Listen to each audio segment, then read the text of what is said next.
موت نے آنا ہی آنا ہے، اور ہمارے یہاں جو ہے وہ بڑا المیہ یہ ہے کہ میت کو غسل دینے کے لیے باہر سے لوگ بلائے جاتے ہیں۔ مثلا علاقے کا کوئی غسل دینے والا ہوتا ہے تو اس کو بلایا جاتا ہے، اور بیٹا، بھائی، باپ، یہ مرنے والا اگر ان کا کوئی عزیز ہو تو وہ اس کو غسل نہیں دیتے۔ اس کی ایک وجہ تو یہ ہے کہ ہمیں غسل دینے کا طریقہ نہیں آتا، اور دوسری اس کی وجہ یہ ہے کہ لوگ غسل دینے سے وہ ڈرتے ہیں، غسل دینے سے ڈرتے ہیں۔ اللہ کے نبی صلی اللہ علیہ وسلم نے ارشاد فرمایا کہ جو غسل میت، تکفین میت، تدفین میت میں اس میں شامل ہو اور غسل دے میت کو، کفن پہنائے، کہا کہ اللہ رب العزت اس کے گناہوں کو ایسے مٹا دیتا ہے جیسے آج اسے اس کی ماں نے جنا ہے، آج اسے اس کی ماں نے جنا ہے۔ تو کتنا بڑا جو ہے نا یہ اس کے اندر سعادت ہے اس کے اندر۔ اب میت کو لے کے چلنے میں میرے مصطفیٰ نے فرمایا جو کسی میت کو 40 قدم کندھا دے، اللہ اس کے 40 کبیرہ گناہ معاف فرمائے گا، اللہ اسے 40 کبیرہ گناہ معاف فرمائے گا۔ اور فرمایا کہ جو بندہ جنازے میں شریک ہو اور پھر تدفین میں شریک ہو، اللہ اسے 3 قرات کے برابر ثواب دے گا۔ اب صحابہ کرام بولے حضور قرات کیا ہوتا ہے؟ فرمایا کہ ایک قرات احد پہاڑ کے برابر ہے، ایک قرات۔ اب بزرگان نے فرماتے ہیں کہ احد پہاڑ کم و بیش 15 کلومیٹر پہ پھیلا ہوا ہے، 15 کلومیٹر پہ پھیلا ہوا ہے۔ تو جو میت کے ساتھ تدفین تک جائے اور جنازے میں شریک ہو، اللہ اسے 3 قرات ثواب عطا فرمائے گا۔ تو اس لیے اس طریقے کو آپ نے لا رہے لے کے آ جائے،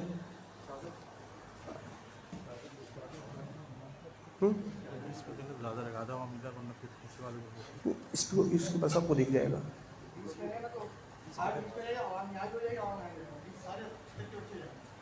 تو کھاڑیے کو سب دیکھ لیں گے نا ایسے۔ اچھا چلیں ایک منٹ، 4 پائی تو لائے آپ لوگ؟ اچھا، تو اس کے لیے جو ہے نا آپ نے یہ طریقہ سیکھ لینا ہے آج، اور کوشش کرنا کہ آج کے بعد آپ نے اپنے بھائی کو، والد کو، بیٹے کو جو ہے وہ غسل آپ نے خود دینا ہے۔ انشاءاللہ دیں گے نا آپ لوگ؟ بالکل۔ چلیے لے جائیں آگے، تھوڑا سا آرام سے، آرام سے،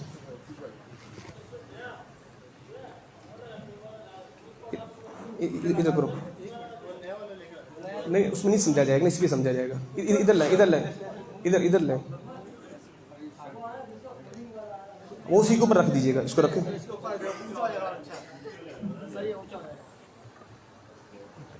آگے لائیں، تھوڑا سا آگے، اور تھوڑا سا، چلیں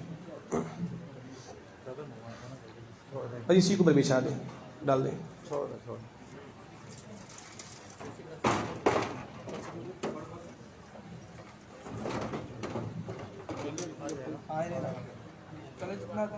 بس صحیح ہے، چلیں جی، رکھ دیں، ٹھیک ہے۔ بسم اللہ الرحمن الرحیم۔ تو آج کے بعد جو ہے وہ آپ میں سے کوئی بھی شخص ہو تو کوشش کریں کہ آپ غسل خود دیں۔ اس میں ایسے کوئی ڈرنے والی بات بھی نہیں ہے، اور بعض لوگ ڈر جاتے ہیں کہ جی غسل دے دوں گا تو رات کو پتہ نہیں مجھے عجیب عجیب خواب آئیں گے، تو یہ ہوگا تو وہ ہوگا، یہ ساری وہم کی باتیں ہیں۔ تو آپ اپنے عزیز کو غسل خود دیں۔ ایک تو وہ فضیلت ہے جو میں نے آپ کو بتا دی ہے، اور دوسرا کیا ہے کہ جب آپ اپنے عزیز کو غسل خود دیں گے روح بھی خوش ہوگی، اور دوسرا اگر آپ نے غسل دینے والے میں کوئی عیب دیکھا تو عیب آپ اپنے والد کا، بھائی کا، بیٹے کا عیب تو لوگوں کو ظاہر نہیں کریں گے نا۔ اب کوئی اور غسل دے اور وہ اس نے عیب دیکھا تو ڈھنڈورا پیٹتا پھرے گا، جناب میں نے فلاں کے باپ کو غسل دیا تو بڑا بدبودار تھا، اس کے ناک سے پیپ آ رہی تھی، منہ سے خون آ رہا تھا، یا اس کا پخانہ بند نہیں ہو رہا تھا۔ تو علاقے کے اندر آپ کے مرحوم کی اس طرح جو ہے وہ لوگ تذلیل کریں، یہ آپ بھی گوارہ نہیں کریں گے اور میت بھی گوارہ نہیں کریں گے۔ تو اس لیے جو ہے آپ نے غسل جو ہے آج کے بعد خود ہی دینا ہے۔ کوئی اس میں کوئی پریشانی والی بات نہیں ہے، بالکل ایزی ہے۔ آپ بالکل، میں نے آپ کو انشاءاللہ ایسے سمجھانا ہے، آپ کو آسانی سے سمجھ آ جائے گا۔ سب سے پہلے آپ نے کیا کرنا ہے کہ قریب المرگ کے ساتھ کیا کرنا ہے۔ مثلا جس کے پاس بیٹھے ہوں، جس کو موت آ رہی ہو، مثلا آپ ہاسپٹل میں ہیں، گھر میں ہیں، تو لوگ کیا کرتے ہیں فوراً بھاگ جاتے ہیں. روح نکلنے کی عجیب کیفیت ہوتی ہے, بعض دفعہ ڈرونی بھی ہوتی ہے, مگر لوگ کیا کرتے ہیں فوراً بھاگ جاتے ہیں, نہیں بیٹھتے نہیں ہیں, نہیں یار اس کو کیا ہو گیا. تو آپ اس کے قریب بیٹھیں, اس لیے کہ آپ اٹھ کے گئے شیطان نے حملہ کر دینا ہے اور شیطان اس کا ایمان اچک لے گا. تو آپ اس کے قریب بیٹھیں اور کیا کریں, اس کے ساتھ بیٹھ کے اس کو کلمہ طیبہ کی تلقین کریں. لا الہ الا اللہ محمد رسول اللہ, یا اشہد ان لا الہ الا اللہ وحدہ لا شریک لہ ونشہد ان محمدا عبدہ ورسولہ, اس کو یہ تلقین کریں. اچھا, اگر مریض کی طبیعت بالکل اچاٹ ہے, اس لیے کہ نزع کی کیفیت بڑی سخت ہوتی ہے, وہ نہیں پڑھ رہا, آپ خاموش سے بیٹھو, اس کو یہ نہیں کہ پڑھ کیوں نہیں پڑھ رہا, وہ کہیں ایسا نہ ہو کہ غصے میں ٹھیک ہے میں نہیں پڑھتا جا, تو ایمان سے بھی ہاتھ دھو بیٹھے گا. آپ سمجھتے ہیں کہ یہ پڑھے گا تو اولا تو آپ خود پڑھیں, آپ کو دیکھا دیکھی وہ بھی پڑھے گا. نہیں پڑھ رہا, خاموشی سے بیٹھے رہیں, پھر کہیں پڑھیں لا الہ الا اللہ, پھر کلمہ طیبہ. آپ سمجھتے ہیں یہ پڑھے گا تو پھر پڑھائیں, نہیں پڑھے گا تو خود پڑھیں, ہو سکتا ہے آپ کو دیکھا دیکھی وہ پڑھتے رہیں. اچھا, کسی نے پڑھ لیا اور پڑھنے کے بعد پھر دنیاوی باتوں میں مشغول ہو گیا, مثلا بچوں کا خیال کرنا, یہ کرنا وہ کرنا, تو اس کو پھر کہیں پھر پڑھیں. کیوں؟ میرے مصطفیٰ نے فرمایا جس کا آخری کلمہ لا الہ الا اللہ وہ جنت میں داخل ہو جائے گا. تو کوشش کریں مرنے والے کا آخری جملہ لا الہ الا اللہ پہ پہنچے, روح قبض ہو جائے, مزہ تو تب ہے. تو جب بیچ میں کوئی بات ہو پھر تلقین کریں, تاکہ اس کا آخری جملہ یہ ہونا چاہیے. اچھا جی, اب اس کی روح قبض ہو گئی ہے, تو کوئی اوپر آ جائے بیٹا, اب آ جائے ایک بندہ اوپر آ جائے. یہ صحیح ہے نا, بس صحیح ہے کہ پتلا سا کمزور سا, آپ تو علی آ جاؤ.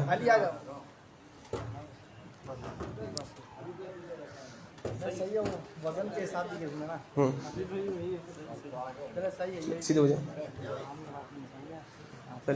اچھا, اب جیسے کسی کی روح قبض ہوتی ہے نا, تو آنکھیں کھلی کی کھلی رہتی ہیں. تو جیسے روح قبض ہو فوراً کیا کریں, آپ آنکھوں پہ یوں ہاتھ پھیر دیں تاکہ آنکھیں بند ہو جائیں, ورنہ بعد میں یوں آنکھیں کھلی رہتی ہیں اور شکل ڈراؤنی ہو جاتی ہے. اور آپ بند کرنے میں تاخیر کریں گے, جسم ٹھنڈا ہو جائے گا, پھر آنکھیں بند نہیں ہوگی. جیسے کسی کی روح قبض ہو فوراً آپ یوں ہاتھ پھیر دیں تاکہ اس کی آنکھیں کیا ہو جائیں, بند ہو جائیں. یہ اب اسٹیپ اسٹیپ آپ کو سمجھاؤں, توجہ سنیے گا. اب یہ آنکھیں بند ہو گئی, پھر آنکھیں بند کرنے کے بعد جو ہے اگلا کام جو آپ نے کرنا ہے, اس کو کھولو, وہ پٹی نکالو چھوٹی. اچھا, اس کے بعد جو ہے ہاتھ ہیں, تو ہاتھ آپ نے فوراً یوں کر دینے سیدھے, ٹھیک ہے جی, ہاتھ کروٹوں سے ملا لینے, ورنہ ہاتھ یوں رہے گا تو پھر یوں کی یوں ہی رہتے, پھر وہ ساتھ نہیں ملتے. تو فوراً ہاتھ جو ہے وہ آپ قریب کر لیں. اچھا جی, اب اس کے بعد جو ہے بعض دفعہ منہ جو ہے وہ کھلا ہوا آتا ہے, منہ کھلا ہوا ہوتا ہے, یعنی یہ بعض دفعہ بندے کا منہ, آپ فوراً ایک کپڑا لیں, کپڑا لینے کے بعد یوں رکھ کے اور یوں جبڑے اس کے باندھ دیں آپ, ٹھیک ہے جی, تاکہ یہ منہ بند ہو جائے. منہ کیا ہو جائے, بند ہو جائے. منہ کھلا رہے گا تو پھر شکل ڈراؤنی لگتی ہے. آنکھوں پہ ہاتھ پھیر دیں اور منہ یوں کپڑا کر کے یوں باندھ لیں تاکہ اس کے جبڑوں میں آ کے منہ اس کا بند ہو جائے. ایک کپڑا یہاں باندھ دیں, پھر اس کے بعد ایک اور کپڑا لیں. کپڑا لینے کے بعد آپ دونوں پاؤں کو یوں ملا کے اور دونوں پاؤں کے انگوٹھوں کے ساتھ جو ہے ایک کپڑا جو ہے آپ یوں باندھ دیں, ٹھیک ہے جی. اب فوراً مرنے کے بعد جو ہے وہ آپ نے یہ کام کر لینے ہیں. آنکھوں کو بند کر دینا ہے, ہاتھوں کو ساتھ ملا لینا ہے, اور دونوں پاؤں کو بھی آپ نے کیا کرنا ہے, باندھ دینا ہے. اچھا, اس کے بعد پھر کوئی وزنی سی چیز, مثلا تکیہ ہے یا کوئی ہلکی پھلکی, زیادہ وزنی نہ ہو, وہ آپ نے میت کے پیٹ پہ رکھ دینی ہے تاکہ میت کا پیٹ پھولے نہیں, کیونکہ بعد دفعہ پیٹ پھول جاتا ہے. تو فوراً اوپر رکھ دیں گے, پیٹ گرم ہوگا تو جو بھی چیز پخانہ وغیرہ نکلنا ہوگا تو وہ نکل جائے گا. تو وزنی چیز کوئی بھی وہ میت کے اپنے پیٹ پہ رکھ دینی ہے. یہ تو ہو گیا مرنے کے بعد آپ نے جو کیفیت کرنی ہے. اب کسی کو ساتھ میں بٹھا دیں, گاؤں دیہات میں تو ایسا ہوتا ہے کہ لوگ آ کے پڑھنا شروع کر دیتے ہیں, قرآن پڑھتے رہیں. 70 پوشی ہے تب پڑھیں, اگر 70 پوشی نہیں ہے تو پھر اس کے ساتھ بیٹھ کے قرآن کی تلاوت آپ نہ کریں. اچھا, مومن کی موت کی ایک نشانی ہے کہ جب مومن کو موت آتی ہے اس کے پسینے, ماتھے پہ ہلکا سا پسینہ آتا ہے, یعنی مومن کو اتنی تکلیف ہوتی ہے, بس اس کی یہ نتنیں پھول جائیں گی اور ماتھے پہ ہلکا سا پسینہ آئے گا. یہ سمجھو کہ مومن ہے, مومن کی موت کی علامت ہے. اللہ ہمیں بھی عطا فرمائے, ٹھیک ہے. ورنہ بڑی سخت ہے. میرے مصطفیٰ نے فرمایا جب روح قبض ہوتی ہے تو بعض دفعہ مومن کے تو ایسے ہو جیسے آٹے سے بال نکلنا, اور گناہگار بدکار کافر و فاسق فاجر کی ایسے نکلتی ہے جیسے کوئی ریشمی لباس کسی جھاڑی پہ ڈالیں اور پھر اس کو کھینچیں تو کپڑے کے ٹکڑے ٹکڑے ہو جاتے ہیں. اللہ اکبر. اللہ کے نبی صلی اللہ علیہ وسلم ایک مرتبہ ایک صحابی کی عیادت کو گئے, ان کا آخری وقت تھا, تو سرکار سمجھ گیا اب اس نے جانا ہے, اتنے میں جناب اسرائیل علیہ السلام تشریف لائے ان کی روح قبض کرنے کے لیے. تو میرے مصطفیٰ نے کیا فرمایا؟ اسرائیل یہ میرا غلام ہے جی، یہ میرا غلام ہے، اس کی روح قبض کرنے میں تم نے آسانی کرنی ہے. اللہ اکبر. اسرائیل نے کیا جواب دیا؟ اے اللہ کے نبی، آپ کی آنکھوں کو ٹھنڈک پہنچ جائے گی، میں آپ کے ہر امتی کے ساتھ یہی معاملہ کروں گا. ہاں سرکار اپنی حیات طیبہ میں اسرائیل کو ہماری سفارش کر کے جا رہے ہیں، یہ میرے امتی ہیں، ان کی روح تو نے آسانی سے نکالنی. ورنہ ایک ایک نس سے جو روح کو کھینچا جاتا ہے نا، اس کی تکلیف کیا ہے؟ اللہ اکبر. تو اس لیے فوراً اس کے قریب بیٹھے، جب مرنے کا وقت ہوتا ہے بندہ اچاٹ ہو جاتا ہے، اور پھر شیطان آ کے حملہ کرتا ہے اور کہتا ہے میں تیرا خدا ہوں، تیرے ماں باپ بھی عیسائی ہو گئے، مرنے کے بعد تو بھی عیسائی ہو جائے گا، یہودی ہو جا. تو کلمہ طیبہ کی تلقین کرتے رہیں. اور یہ کب ملے گا یہ سعادتیں؟ اس وقت جب آپ کی مجلس اچھی ہو، آپ کی محفلیں اچھی ہوں، آپ کا نشست و برخاست اچھا ہو، تو پھر یہ کیفیت ملتی ہے. ورنہ ایمان تو اچک لیا گیا تو پھر سمجھو کچھ بچتا ہی نہیں پلے. اللہ حضرت سفیان ثوری رحمۃ اللہ تعالی علیہ آپ کے استاد گرامی تھے اور وقت کے شیخ الحدیث تھے. 50 سال آپ نے درس حدیث دیا تھا. 50 سال درس حدیث دینے کے بعد پھر امام سفیان ثوری کی نا وہ کمر جھک گئی تھی، جوانی میں کمر ریڑھ کی ہڈی ٹوٹ گئی. تو شاگردوں نے پوچھا استاد یہ کیسا معاملہ ہوا؟ تو کہا کہ میں نے استاد سے پوچھا کہ آپ نے 50-60 سال حدیث کا درس دیا ہے، آپ اب بھی روتے ہیں اپنے خاتمے کے حوالے سے؟ کہا اس لیے مجھے 50 سالہ درس حدیث پہ مان نہیں ہے، میں چاہتا ہوں بس مجھے رب جو ہے وہ ایمان پہ موت دے. میں نے کہا میرا استاد 60 سال درس حدیث دینے کے بعد اب بھی تڑپتا ہے کہ کہیں ایسا نہ ہو شیطان حملہ نہ کر دے. کہا میں نے استاد کی بات سنی تو میری ریڑھ کی ہڈی ٹوٹ گئی. پھر اس دن سے امام سفیان ثوری لاٹھی کا سہارا لے کے چلتے تھے. کتنی خطرناک چیز ہے. تو ایمان کی سلامتی کے لیے دعا مانگا کرو، مجلسیں اچھی رکھو، اچھے دوست ہوں گے تو یہ امید رکھو اچھی مجلس رکھو، اور نماز کا پابند ہونا چاہیے. نمازی کو انشاءاللہ خاتمہ بالخیر پہ اللہ نے چاہا تو موت ملے گی.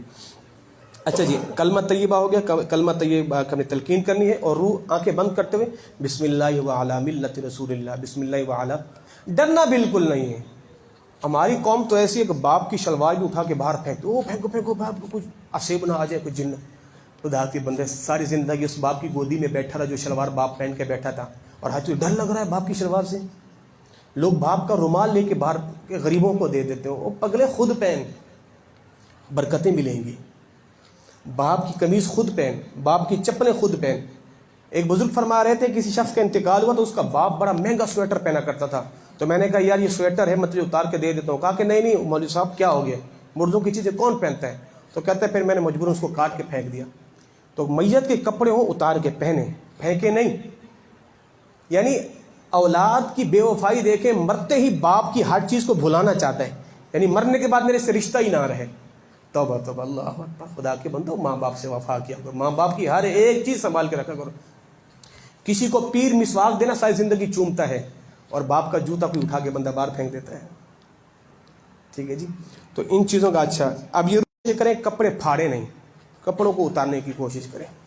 ٹھیک ہے جی. آپ سمجھتے ہیں کہ نہیں اتارنے میں بڑی تکلیف ہوگی، یوں کھینچ لیں. ٹھیک ہے جی. شلوار پہنی ہوئی تو اس کا زاربند کھول کے شلوار نیچے سے یوں آسانی سے نکال لیں. اگر تکلیف ہو رہی ہے، شلوار میں تو آسانی ہے، پینٹ شرٹ میں تکلیف ہوتی ہے، اب یہ ہے اس کو پھر آپ کاٹ بھی سکتے ہیں. بہتر یہ ہے کہ میت کے کپڑے آپ اپنے استعمال میں نہیں لاتے، کم از کم کسی غریب کو دے دیں. تو پھر کپڑے کب کیسے اتاریں گے؟ پہلے آپ نے اس پہ ستر پوشی کرنی ہے. ستر پوشی کرنے کے بعد پھر آپ نے قمیض بھی نکال دینی ہے، یا شرٹ وغیرہ جو بھی وہ نکال دینا ہے، اور پھر آپ نے اس کی شلوار بھی نکال دینی ہے. تو کپڑا ضائع نہیں ہونا چاہیے. اس کے بعد پھر آپ نے یہ کرنا ہے. اچھا اب غسل کا طریقہ. غسل دینے کے لیے بعض دفعہ لوگ نا میت کے اوپر اس طرح کے سفید کپڑے ڈالتے ہیں. تو سفید کپڑے نہیں ڈالا کریں، اس لیے کہ جب سفید کپڑا گیلا ہو جاتا ہے تو پہ ستر پوشی ہوتی ہے. ایسا رنگین کپڑا ڈالیں کہ جس سے ستر نہ دکھے. اب سفید کپڑا اس کو آپ گیلا کر دو گے تو ستر نظر آنے کا خدشہ ہے. یا پھر سفید کپڑا ڈالنا ہے تو 2 تہہ کر کے 3 تہہ کر کے ڈالیں تاکہ میت کی ستر جو ہے وہ دکھنی نہیں چاہیے. اب یہ آپ نے کیا کرنا ہے جی، اس کے اوپر کپڑا ڈال دینا ہے. اب میت کو غسل دینا ہے. لوبان ہو، عود ہو، باخور ہو، اگربتی ہو، کوئی بھی چیز ہے، 7 مرتبہ اس کو دھونی دے دیں. 4 پے کو 7 مرتبہ کیا کر دیں؟ دھونی دے دیں. طاق عدد میں کریں، 5 7 3 جتنا ہو اس سے آپ پوری 4 پے کو ایک دفعہ دھونی دے دیں. اچھا دھونی دینے کے بعد غسل ایسی جگہ پہ دیں جو پردے کا انتظام ہو اور زیادہ لوگ نہ ہو. ایک بندہ اس کی مدد کے لیے ایک بندہ ہے. اگر ایک بندہ سارا کچھ کر سکتا ہے پھر ایک ہی کرے. اور بالکل پردے کا انتظام ہونے چاہیے. اور غسل وہ دیں جو اس کے عزیز ہیں, اس کے عزیز اقربا, اس کے قریب کے ہیں. آپ خود دیکھ گئے تو پھر سبحان اللہ آپ کو ضرورت نہیں پڑے گی فون کر کے کسی کو بلوانے کے لیے, آ جائے میرے باپ کو غسل دے. اس لیے کہ قبلہ خادم حسین رضوی رحمۃ اللہ فرمایا کرتے تھے, یار تیرا باپ مرا ہے, غسل تو دے گا, اس کی روح خوش ہوگی. اگر بھیج دو گے ایدی سینٹر تو وہ تو میت کو یوں نہلائیں گے جیسے موٹر سائیکل کو دھو رہے ہوتے ہیں. اور آپ کو پتہ ہے میت کو ہلکا سا کوئی بندہ یوں کرتے تکلیف ہوتی, اتنی تکلیف جس کا آپ مداوا نہیں, آپ کا سمجھ نہیں سکتے. جو کہ بندہ یوں دھوئے گا تو کتنی تکلیف ہوگی. تیرا باپ ہوگا, درد تو محسوس کرے گا, وہ نہیں کریں گے. اس لیے لوگ کہتے ہیں امام صاحب جو وہ ایدی سینٹر بھیج دیں, خدا کے بندے ساری زندگی تیرا باپ تجھے نہلاتا رہا دھلاتا رہا, آج تو ایدی سینٹر کے حوالے کر دیا ہے. تو یہ چیزیں جو ہے آپ نے اس کو دیکھنا ہے. تو میت کے اوپر جو ہے آپ نے دو سفید کپڑے ڈال دینے تاکہ اس کی ستر پوشی نہ ہو. اب اپنے کپڑے بھی سے نکال لینے. اب اس کے بعد آپ نے سب سے پہلے میت کو استنجا کروانا ہے. سب سے پہلے میت کو استنجا کرنے کا طریقہ کیا ہے کہ آپ اپنے وہ کپڑا دیجیے ہاتھوں والا. سب سے پہلے 2 کپڑے جو ہیں وہ تو اکثر کفن کے اندر ساری چیزیں ملتے ہیں, بعض وہ پلاسٹک کے بھی آتے ہیں, گلفس وغیرہ, وہ آپ پہن لیں. اور پہننے کے بعد جو ہے وہ آپ میت کو استنجا کروائیں, آگے کے مقام سے بھی پیچھے کے مقام سے. اس کا طریقہ یہ ہے کہ آپ ٹانگ اٹھا کے یوں مار لیں اور پانی کے 2-3 مگے ڈالیں اور پھر صاف کریں. 1 دفعہ 2 دفعہ 3 دفعہ آپ سمجھتے ہیں کہ اب صفائی ہو گئی ہے, تب جو ہے وہ استنجا ہو گیا ہے. اب استنجا کروائیں. استنجا کروانے کے بعد اب آپ نے میت کا وضو کروانا ہے, جیسے نماز کا وضو کرایا جاتا ہے. جیسے نماز کا وضو کرایا جاتا ہے. تو سب سے پہلے آپ کیا کریں گے, میت کو کلی تو نہیں کروا سکتے, کپاس ہوتی ہے ساتھ میں روئی کو گیلا کر کے, وہ کیا کریں اس کو گیلا کر کے میت کے ہونٹوں پہ 2 سے 3 مرتبہ یوں پھیریں. جتنا کھلا ہوا ہے, زیادہ کھولنے کی ضرورت نہیں ہو, اوپر سے کر لیں. یہ میت کی کلی ہو گئی. اب ناک کے لیے وہ روئی گیلی کر کے ناک میں یوں بھی ماریں یوں بھی ماریں. اب یہ ناک کی صفائی بھی ہوگی, کلی بھی ہوگی. اب اس کے بعد میت کے آپ نے ہاتھ دھونے ہیں, جیسے ہم نماز کا وضو کرتے ہیں. دونوں ہاتھوں کو کونے سمیت دھوئیں گے 3 مرتبہ, جی. پھر دونوں پاؤں کو دھوئیں گے. اب پھر میت کے سر کا آپ مسح کروائیں گے. جیسا مسح کرتے ہیں آپ نے میت کے سر کا کیا کرانا ہے, مسح کروانا ہے. جب آپ یہ سارے جی وہ اب اس کے بعد اچھا ہاں سوری تو چہرہ دھوئیں گے. اب یعنی ہاتھ دھو لیے, اب آپ کیا کریں گے, میت کا سارا چہرہ دھوئیں گے. اب چہرہ دھونے کے بعد آپ کیا کریں گے, مسح کریں گے. چہرہ دھونے رہ گیا تھا, جی جزاک اللہ. تو چہرہ دھوئیں گے, پھر اس کے بعد آپ کیا کریں گے, سارا مسح کروائیں گے. اچھا اب بعض دفعہ کہتے ہیں کہ جناب وہ اوپر ہاتھ رکھ لیں. ہاتھ رکھیں گے تو جگہ بعض دفعہ کوشش کریں گے ناک کے اندر منہ کے اندر پانی وغیرہ نہ جائے. تو آپ پورا چہرہ دھلوا لیں, دھلوانے کے بعد مسح کروائیں اور ہاتھ دھوئیں پاؤں. یہ سارا کر دیا, یہ میت کا وضو ہو گیا. تو اب آپ نے کیا کرنا ہے, غسل شروع کرنا ہے. غسل شروع کرنے کے لیے آپ کے پاس پانی ہونا چاہیے گرم. اتنا زیادہ گرم نہ ہو جس سے میت کو تکلیف ہو, ہلکا سا نیم گرم ہو. اس کے اندر آپ بیری کے پتے ڈال لیں. بیری کے پتے ڈال لینے کو اس لیے کہا جاتا ہے, اس سے صفائی کے اندر زیادہ بہتری آتی ہے. نیم اپنا بیری کے پتے ڈال دیں, اس کو ہلکا سا جوش دیں. جوش دینے کے بعد آپ میت کو غسل کروائیں. اچھا صابن کے لیے آپ استعمال کریں جو میت کے ساتھ ملتا ہے کفن میں صابن, وہ استعمال کریں. یہ جو لیکس وغیرہ آج کل جو ہے یہ استعمال نہ کریں. اس کے اندر کے کافی ساری ایسی چیزیں شامل ہیں کہ جو حلال نہیں ہوتی, چربی وغیرہ. تو وہ جو اسلامی صابن ملتا ہے آپ نے اسی کو استعمال کرنا ہے, اور دوسرا صابن استعمال آپ نے نہیں کرنا. اب آپ نے کیا کرنا ہے جناب, وضو تو ہو گیا, سمجھ آ گیا آپ لوگوں کو. اچھا وضو کے بعد آپ نے غسل کا طریقہ شروع کرنا ہے. سب سے پہلے آپ نے سر پہ پانی ڈالنا ہے, پورا سر دھلوانا ہے. صابن سے دھوئیں یا شیمپو وغیرہ سے بھی دھو سکتے ہیں. داڑھی کو دھوئیں آپ. اس کے بعد دھونے کے بعد پھر آپ نے کیا کرنا ہے, یہ دھونے کے بعد پھر میت کو آپ نے بائیں کروٹ پر لٹا کر دھوئیں. اب اس کی بائیں کروٹ کون سی ہے, اس طرف ہے, یہ بائیں کروٹ ہے, ٹھیک ہے جی, یہ بائیں کروٹ ہے. تو اب جیسے دیکھیں جناب یوں ہیں, تو یہ ہمارا کون سا حصہ ہے, دایاں, اور یہ کیا ہے, یعنی بائیں کروٹ پہ لٹا کے سیدھا کندھا دھوئیں گے. ٹھیک ہے جی, اس کو سیدھا الٹ کریں, بائیں کروٹ پہ لٹا کے سیدھا کندھا دھونا ہے. تو وہ بائیں کروٹ تھی اور یہ سیدھا کندھا ہے. اب یہاں سے مگا ہم نے لے کے پانی بہانا ہے. ٹھیک ہے جی, 3 دفعہ بہائیں, طاقت میں جتنا ہو سکے آپ بہائیں. صابن وغیرہ بھی ماریں, پھر پانی یوں بہائیں پھر یوں بہائیں. اس نیچے کر لیجیے. اب اس کے بعد پھر دائیں کروٹ پہ لٹا کے بائیں کروٹ پہ آپ پانی بہائیں, یوں کر کے سارا بہائیں. آپ صابن وغیرہ جو بھی مارنا چاہیں وہ مار لیں. اچھا جی, اب دائیں بائیں کروٹ پہ ہو گیا, داڑھی دھلوا لی, چہرہ دھلوا لیا. اب آخر میں کافور والا جو پانی ہے وہ سر سے لے کر پاؤں تک ایک دفعہ دوبارہ سارا ڈال لیں.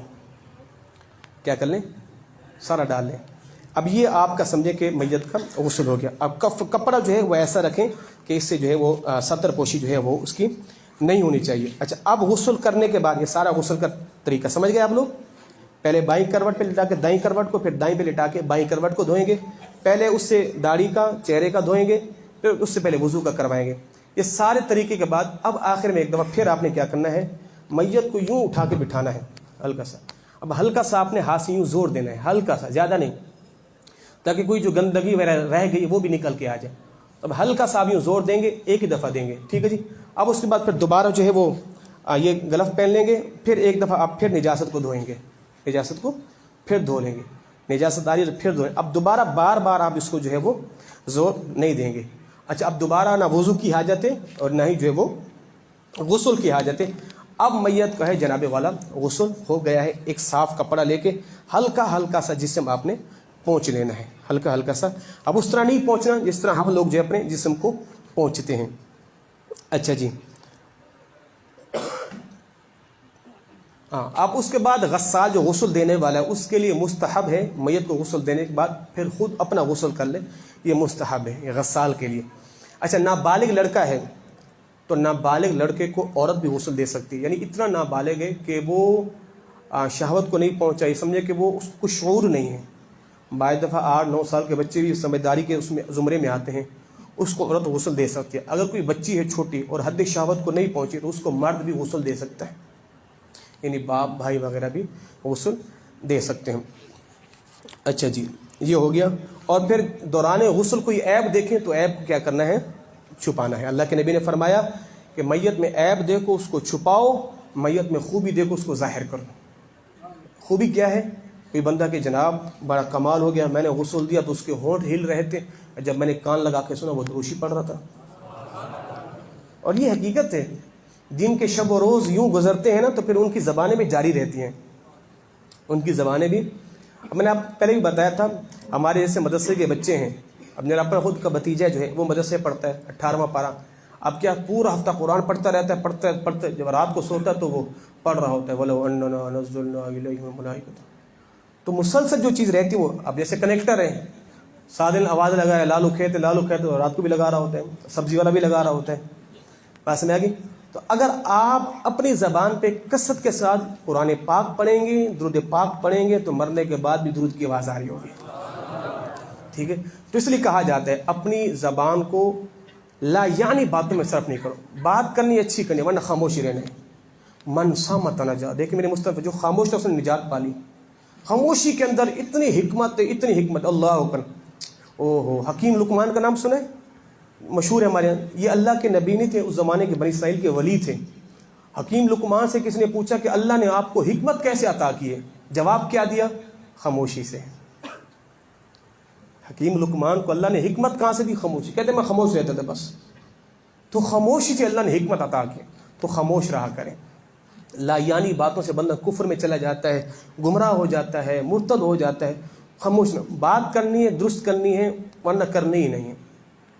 ٹھیک ہے جی. تو اللہ رب العزت جو ہے ہمارے مردوں کو جو ہے وہ خیر والی موت عطا فرمائے. اچھا جی, اب اس کے بعد جو ہے بعض دفعہ میت کو سرما نہیں لگانا. ٹھیک ہے جی, بعض لوگ سرما لگاتے ہیں, سرما نہیں لگانا. میت کے ناخن نہیں کاٹنے اور میت کے بال بھی نہیں کاٹنے. بعض دفعہ جی بال کاٹ دیتے ہیں, مونچھیں کاٹ دیتے ہیں یا ناخن وغیرہ, یہ کچھ بھی نہیں کرنا. ان ساری چیزوں کو آپ نے کیا کرنا ہے, وہ چھوڑ دینا ہے. اچھا جی, اب بعض لوگ ناک میں روئی رکھتے ہیں. ناک میں روئی رکھ سکتے ہیں مگر نہ رکھنا بہتر ہے. ہاں, اگر ناک سے جو ہے وہ خون یا پیپ وغیرہ آ رہی ہے تو پھر تو ناک میں روئی رکھیں, منہ میں بھی روئی رکھیں. نہیں آ رہی تو پھر ناک اور منہ میں روئی نہیں رکھیں. ناک اور منہ میں روئی بولو. اب دیکھیں قبلہ خادم حسین رضوی رحمۃ اللہ تعالی علیہ, دیکھیں جو نیک لوگ ہوتے ہیں ان کا تذکرہ بار بار زبان پہ آ جاتا ہے. ٹھیک ہے جی, آپ کا وصال ہوا تو آپ کو وصال کے کتنے گھنٹے بعد دفن کیا گیا, کوئی بتائے گا؟ 42 گھنٹے بعد. ہاں جی, 42 گھنٹے بعد دفن کیا گیا. نہ ناک میں روئی تھی, نہ منہ کے اوپر کپاس تھی. بات سمجھ آ گئی. اور پھر ان دنوں میں ایک جی, اور نہ ہی فریج میں رکھا گیا, نہ ہی فریج میں. اچھا, پھر ان دنوں میں ایک بدبخت کا انتقال ہوا تھا. ٹھیک ہے جی, بدبخت کا, بد مذہب کا.